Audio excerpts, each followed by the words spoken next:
Alright, let me set the scene for you. As I'm sure most of you know, North America only had 5 spots for the upcoming international major. But heading into the last regional of the split, and the last regional for the entire season, there were 10 teams that had a shot at those 5 spots. And those 10 teams could be separated into 2 groups. First, there was the top group that had 6 teams in it, and those teams were Complexity, Version 1, Space Station, Optic, FaZe, and Gen.G. All of those teams were only separated by 4 points. And even though these teams were leading the way for the race to the major, all of them have shown weakness at some point during this split. Both Complexity and Version 1 got a regional win, which is why they were tied for first place. But in the regional that they didn't win the split, they didn't even make it to the top 8. Then FaZe and Gen.G, who were at the end of that group, were both in a similar spot, because they each made it to a grand final this split, but in the tournament where they didn't make it to the grand finals, they also failed to make it into the top 8. In Space Station and Optic's case, both of these teams at least managed to make it to the second day of the tournament in both of the spring events. But the downside is that they struggled against the other teams in this top 6, and because of that they hadn't made it to a grand finals. So each team in this top 6 had very obvious strengths, but they also had some weaknesses and some inconsistencies that kept any of them from being a sure thing. But in the case of the other 4 teams in the top 10, they had a lot more work to do. Furia was in 7th place, but they were in a tough spot because in order to move up in the standings, they probably had to make a really deep run in the tournament, and they hadn't made it to Championship Sunday all season to this point. Then below them you had G2, who hadn't missed a single LAN since the Open era started, and it was going to be very hard for them to keep that streak alive here. And rounding out the top 10, you had NRG and Shopify Rebellion, who weren't mathematically out of the picture, but only the most die-hard fans believed that either of these teams had a real chance. So we already had a lot of good storylines before the matches even started. And once the matches did start, those storylines only got even better. So, without further ado, let's get into it.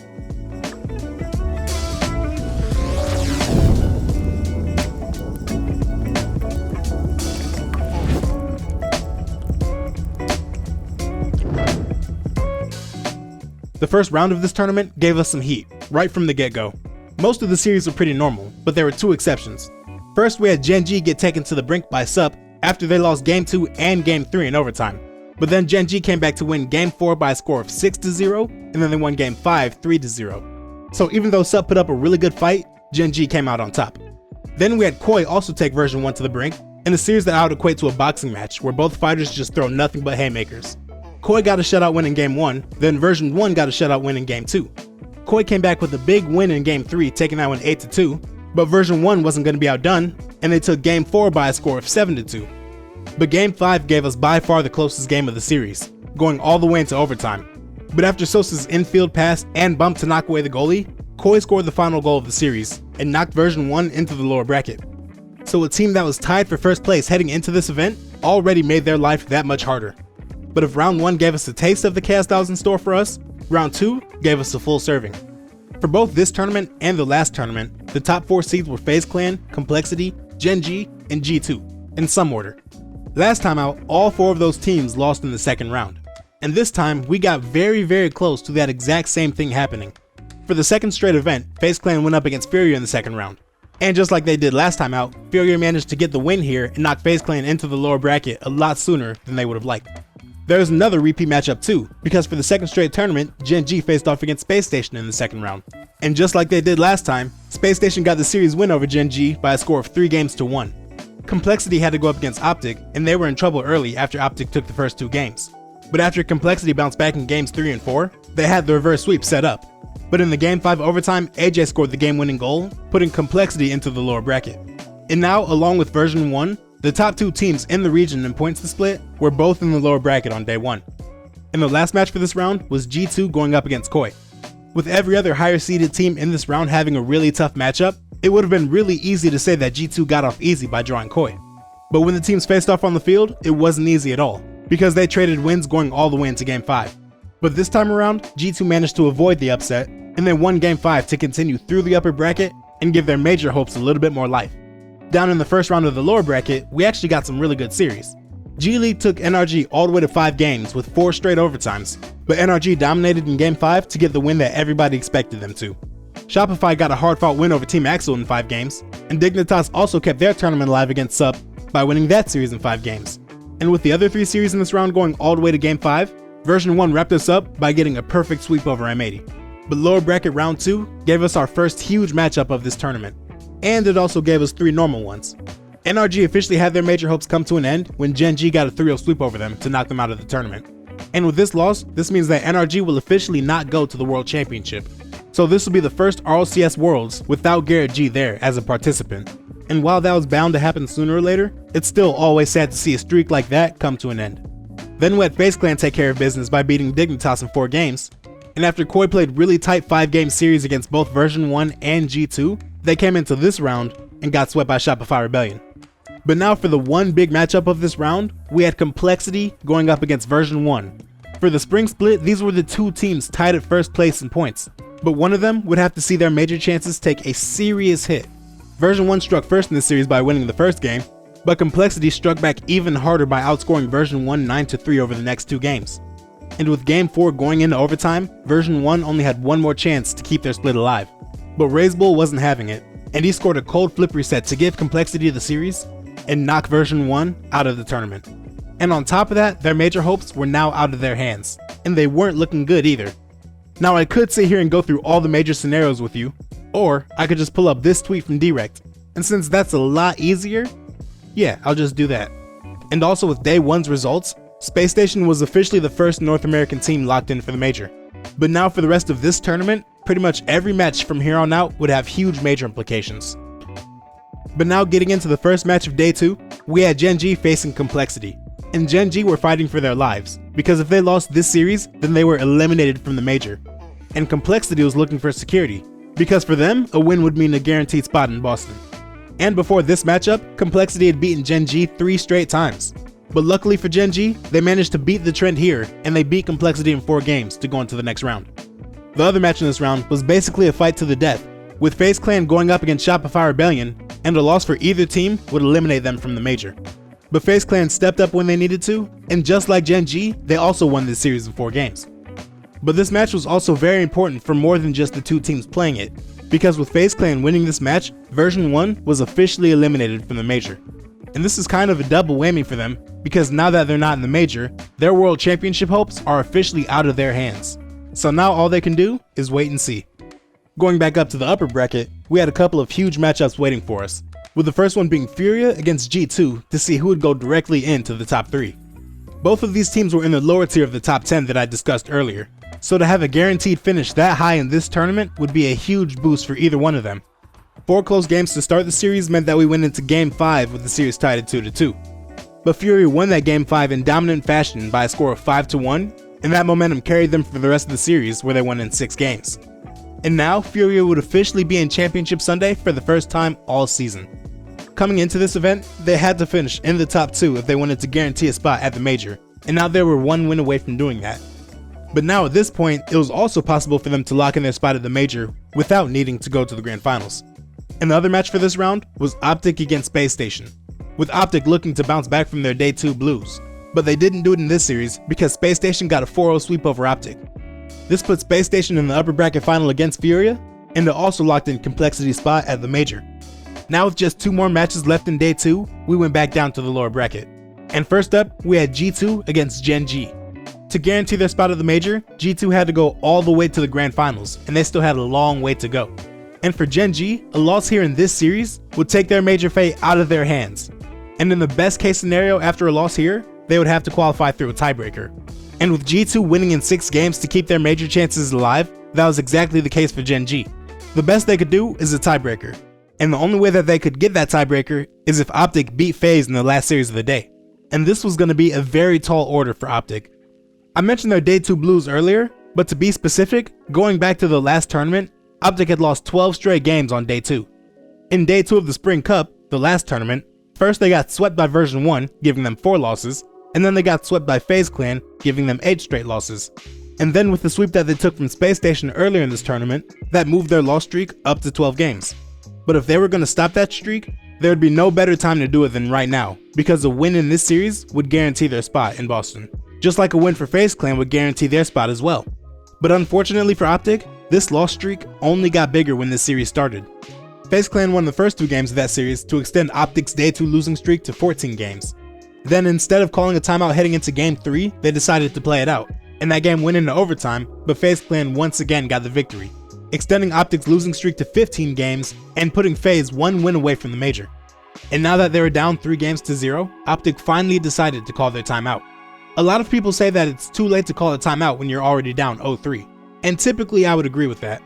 Reverse sweeps are really hard to pull off, especially in a best of 7, so if you want to call a timeout to flip the momentum in the series, I would say that it's best to do that before you get to that point. But still, better late than never. And after that timeout, Optic started to turn the tide of the series. They won Game 4 by a score of 2-1, and Game 5 was even better because they won that one 3-0. Then after a timeout from FaZe Clan following Game 5, Game 6 gave us one of the craziest individual games we've seen all season. Optic looked like they already had the game wrapped up, because with just over 2 minutes to play in the game, AJ scored off of a Redo's demo to give Optic a 4-0 lead. But right after that, we see Optic leave their back half undefended for Mist to score an easy goal. And after a technical pause, with 50 seconds left, First Killer pinches the ball down in front of the net where Mist can finish off the goal, cutting Optic's lead down to 2. And then with just over 30 seconds left, Optic has all 3 of their players near the ball for the defensive possession, but nobody can get a solid clear, and Sypical slots the shot over Redos. So Optic's 4-goal lead was now only a 1-goal lead, and they still had to hold off FaZe for another 33 seconds. But that was still way too much time left for FaZe Clan. After First Killer sent the ball into their offensive half and blocked Magic Bear's clear to send the ball into the middle of the field, Sypical got a shot that went off the crossbar, but with the awkward bounce, neither AJ nor Redos could read it to get a clear, and Sypical finishes off the play to complete the 4-goal comeback and give us a tie game to send us into overtime. After they scored 4 straight goals in the last 2 minutes, FaZe only needed 1 more to win this series and lock in a spot at the major. But then we see Mist, one of the best defensive players in the entire world, make a mistake that we almost never see him make. Mist is the farthest man back for FaZe Clan in this play, which is very often the case for this team. And First Killer is also in a position to go for the ball, which is again very often the case for this team. But here, with First Killer going for the ball, we see Mist drive up from his 3rd man spot and try to make a play on the ball as well. But the problem is that First Killer gets to it first, and when he gets a touch on the ball, when Mist tries to go for a strong touch on the ball, he instead gets a strong touch on First Killer. And since Mist was the farthest man back, now there's nobody to defend FaZe's side of the field. So Magic Bear runs into the vacated space, and AJ makes the simple pass to get the ball up to him. And after a pretty simple redirect, Magic Bear scores the overtime goal for Optic, and completely nullifies FaZe's 4-goal comeback, and sends the series into a Game 7. And I'm sure that there are some people out there that would argue that First Killer actually should have left the ball for Mist, because Mist touch probably would have been a lot cleaner. And honestly, there is some validity to that. But knowing how FaZe works, and especially how First Killer works, if there's a chance for him to go for the ball, he's probably going to go for it. And he's used to having that freedom because he always has a great defender in Mist backing him up. So Mist probably should have understood that First was going to go for it. And even if he didn't understand that ahead of time, he saw the whole play developing right in front of him. So he should have seen First Killer going for it and realized that he needed to back off. Now, one bad mistake in a really stressful scenario doesn't define a player. And after what happened in the grand finals of the Winter Major, I think no player understands that more than First Killer. But on the bright side, FaZe Clan still had one more chance to fight off the reverse sweep. And that final game of the series was extremely back and forth. FaZe Clan scored first, and then Optic scored. Then FaZe Clan scored again, and then Optic scored again, trading goals to give us a 2-2 tie with just over 2 minutes left. But after they tied up the game, Optic scored again, giving them their first lead of the final game. And then they scored again, giving them a 2-goal lead. But even with the deficit, FaZe Clan kept fighting. Because if this series taught us anything, it was that no lead was safe. Sypical scored to bring the lead back down to 1 with 43 seconds left, but Optic recovered their 2-goal lead after scoring with 15 seconds left. And just when you thought this game was decided, FaZe Clan got another goal with 7 seconds left in the game, leaving the window open for them. But on the last play of the game, FaZe Clan's give-and-go passing play is interrupted by AJ bumping First Killer off the ball. And with the final touch of the series, Redo slams the ball into the ground. Reverse sweep? Check. And major qualification? Also check. But Optic wasn't the only team that was celebrating this victory, because with this win, Furia officially had their spot of the major locked in as well. Which is pretty cool, if you ask me. No bias or anything. So now we had 4 spots of the major officially locked in. And with this loss from FaZe Clan, unless G2 managed to make it all the way to the grand finals, the 5th one would be decided by a tiebreaker. Because Gen G and FaZe Clan, the top 2 teams in points for the entire season in North America, had to play one final series against each other to see who would be going to the major. And it honestly doesn't get more chaotic than that. But before we got to that point, we still had a tournament to finish. And the first match for Championship Sunday was Furia against Space Station to see who would be able to go into the grand finals with 2 lives. And this was a really tough match for Furia because going back to the Fall Invitational, Space Station had beaten them 6 series in a row. But in this series, Furia got off to a hot start and they took the first 3 games, outscoring Space Station 9-3. But then SSG started fighting back, winning Game 4 and Game 5, which was then followed by Furia calling a timeout. And after what just happened between Optic and FaZe on the previous day, a reverse sweep was on everybody's mind. And those thoughts of a reverse sweep only got even stronger after SSG also won Game 6. And Game 7 ended up being just as stressful as the rest of the series. But with the game tied at 1-1 in the final seconds, we see Card perfectly clear the ball out through the middle of the field, which set up one last scoring chance on a 1v1 between Yan and LJ, who was defending him. And with only one more chance to try to win this game in regulation, Yan pulls out the air dribble bump. And he makes contact with LJ, taking out his chance to save the ball, even though he still got a touch on it. And with this really clutch play from a really clutch player, Furia locked in their spot in the grand finals. And now in the lower bracket, we return to G2, who had to get 2 more series wins to lock in their spot at the major, and eliminate both FaZe and Gen G in the process. And their next obstacle on their road to the major was Optic. And unfortunately for G2, this series was an exact replica of their series against Furia. G2 won Game 1 and Game 4 to bring this series into Game 5 with a 2-2 lead, and every game so far was extremely close. But then in Game 5, Optic took all of the momentum with a 6-2 victory, and they carried that momentum into a Game 6 victory. With that, G2 lost the series in 6 games, and they officially were not going to be at the Boston Major, missing a major for the first time ever in this open era, and guaranteeing that we would get a tiebreaker match between Gen G and FaZe for that last spot. In the next round, we had a matchup between Space Station and Optic, giving us a showdown between 2 former teammates in Arsenal and Riddles to see which of their teams would get their first grand finals appearance of this split. And just like basically every other matchup we've had, this series was extremely close. Optic won the first 2 games of the series, then Space Station took control after their timeout and won the next 3 games in the series to go up to match point. And in that game point, Optic responded with their own win in Game 6 to give us another 7-game series. In that final game, Space Station had a 1-goal lead in the final seconds, but then we saw the same old story for Optic. AJ gets the ball up in the air, and Reddles drives out front to get a demo. And when Reddles takes out the defender, AJ is able to stuff the ball into the opponent's net and send this Game 7 into an overtime. But in that extra time, Space Station returned the favor, with Hoxer demoing Magic Bear in the goal and freeing up Arsenal to score the game-winning double tap to put Space Station in the grand finals for the first time this split, and guarantee that they would be North America's #1 seed at the major. And now, SSG would need to get 2 wins over Furia if they were going to lock up the last regional championship of the season. And they got off to a good start by winning Game 1 by a score of 4-2. But Furia bounced back by winning the next 3 games of the series to go up 3-1 and go to regional championship point. And they looked like they were ready to wrap things up in that Game 5, because just over a minute into the game, Furia had jumped out to a 3-0 lead. And a 3-0 lead is always very nice, but the downside of doing it so early is that the other team has a lot of time to catch up. And with all the different comebacks we've seen in this tournament, I'm sure you can guess what happened next. Space Station scored 3 goals over the next 2.5 minutes to tie up the game and bring us into an overtime. And after just over a minute, we see Hoxer force the ball into Furia's net with a little bit of accidental help from Card, which completed this Game 5 comeback and kept Space Station alive for at least 1 more game. But 1 more game was all SSG would get. With Furia already up by a goal, Law sends in the dagger with 18 seconds left to give Furia a 2-goal lead that Space Station wouldn't be able to come back from. And when all was said and done, Furia were your North American regional champions. At the start of this season, Furia came into North America with a lot of expectations. But after missing out on the first 2 majors, and failing to make it into the top 4 for any regional so far this season, things weren't going how they hoped. But now that they've made it into the spring major, and got a North American regional championship under their belts, Card, Yan, and Lost reminded the world how good they are individually and as a team. And now, along with Optic Gaming, both of these teams have some work to do at the major if they want to lock in their spot at the World Championship. And me personally, I'm excited to see how it plays out. But before we can get there, we had one more series to play, with Gen G and FaZe, the top 2 teams in North America, facing off to see who would be the 5th seed for North America at the Boston Major.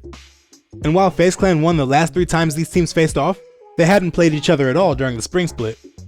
The 2 teams traded shutout wins in Games 1 and 2, and Game 3 went in overtime going FaZe Clan's way.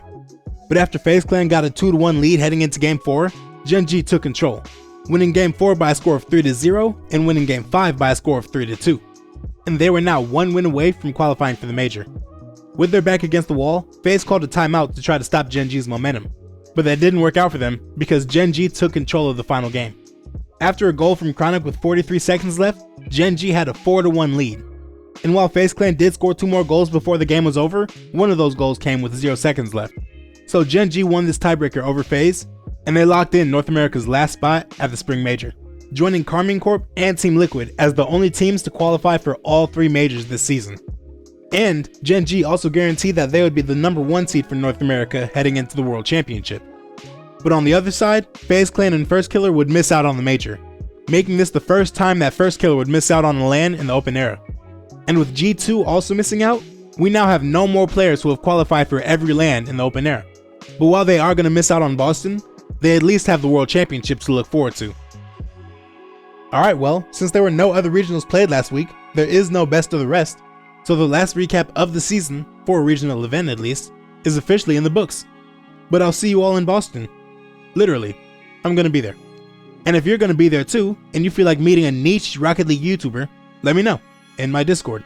Link to that is, as always, in the description. But alright, I'm out of here. And of course, thanks for watching.